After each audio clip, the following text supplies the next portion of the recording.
Eh bien, bonjour.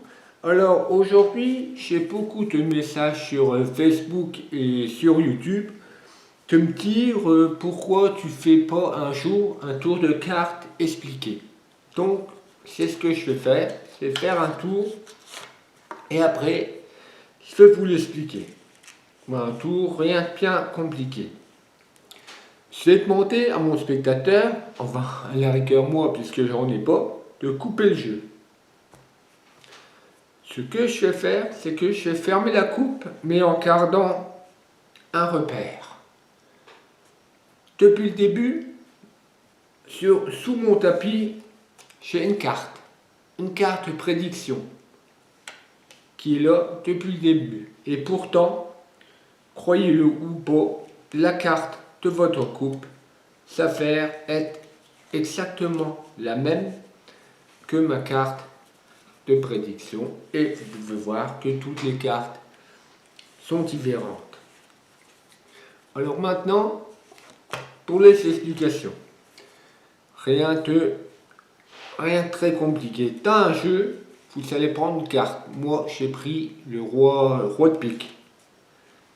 Le roi de pique étant un autre jeu pour faire la prédiction, la même carte que je mets soit sur le tapis ou moi, je l'ai mis sous le tapis. Et tout ça dans le jeu. Et on est prêt. Alors, comment ça se déroule? Un jeu. Tout simplement, la technique qu'on va employer, rien de bien compliqué, c'est pour les magiciens et ceux qui connaissent, c'est un forçage de cartes. Il y en a des milliers, il y en a des faciles et très difficiles, mais ce forçage-là, il est enfantin, c'est même le plus simple des forçages. Vous allez monter, n'oubliez pas que votre carte à forcer est au-dessus. Vous allez demander au spectateur de couper le jeu.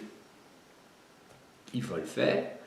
Vous allez refermer la coupe, mais en cartant un repère pour ne pas perdre la carte de sa coupe. Tout de suite après, vous allez faire une coupure et vous allez parler de la carte.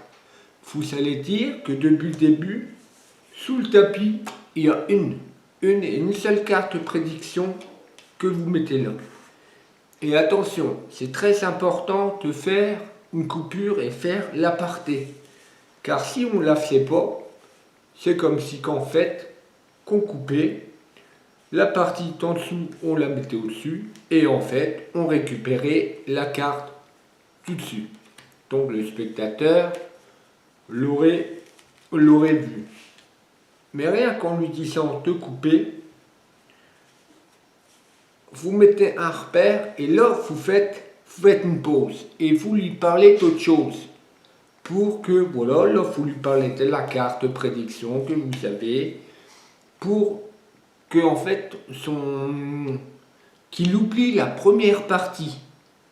Et donc là, effectivement, après vous lui dites, vous le croyez ou vous le croyez pas, mais la carte de votre coupe, eh bien, exactement la même carte que ma prédiction. Alors vous allez voir, c'est un tour très simple. Vous pouvez le faire à vos amis, à vos parents. C'est un tour très simple. Tout ce qui est à respecter, c'est qu'entre la première partie et la deuxième partie où vous présentez votre prédiction, vous changez. Vous lui parlez d'autre chose pour qu'il oublie la première partie. Ça a l'air compliqué comme ça à expliquer, mais je peux vous assurer que c'est un tour très très simple. Alors, à vous de jouer si vous voulez. Et à très bientôt pour un nouveau tour.